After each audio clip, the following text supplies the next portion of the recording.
বর্তমানে digital marketing এর যুগে গ্রাফিক ডিজাইনিং ছাড়া মার্কেটিং বিভাগ সম্পূর্ণ অচল। এর কারণ খুবই দৃশ্যমান। আমাদের মার্কেটিং এ যা যা আমরা দেখতে পাই তার বেশিরভাগই ডিজাইন করে গ্রাফিক্স ডিজাইনাররা। যেমন ব্যানার, পোস্টার, কোম্পানির লোগো, কমার্শিয়াল, বিলবোর্ড। এছাড়া আরো অনেক অনেক সেক্টর রয়েছে যেখানে গ্রাফিক্স ডিজাইনিং এর ব্যাপক ব্যবহার রয়েছে। তাহলে এখন আমরা ছোট করে একটু জেনে নিই গ্রাফিক্স ডিজাইনিংটা আসলে কি। গ্রাফিক্স ডিজাইনিং হচ্ছে মূলত কোনো একটি তথ্যকে সৃজনশীলতা বা ক্রিয়েটিভিটির মাধ্যমে রং, রেখা ইত্যাদি পরিবর্তন করে মানুষের সামনে তুলে ধরা, যা দেখে মানুষ কোনো তথ্য বা পণ্যকে খুব সহজভাবে মানুষের কাছে উপস্থাপন করতে পারে।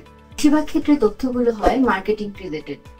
এছাড়া মার্কেটিং এর বাহিরেও অনেক অনেক কাজ রয়েছে গ্রাফিক্স ডিজাইনিং এর আওতায়। ধরা যাক গার্মেন্টস খাতে বিভিন্ন ধরনের পণ্যের ডিজাইন করতে হয়।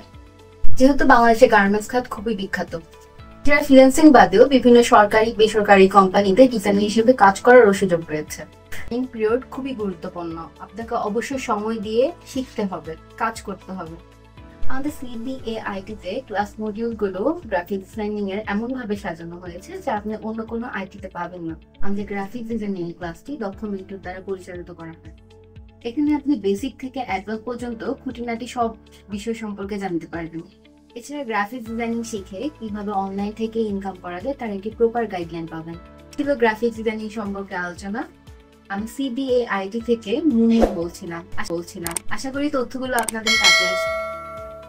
সবাই ভালো থাকবেন, সুস্থ থাকবেন, CBA IT সাথেই থাকবেন। আসসালামু আলাইকুম।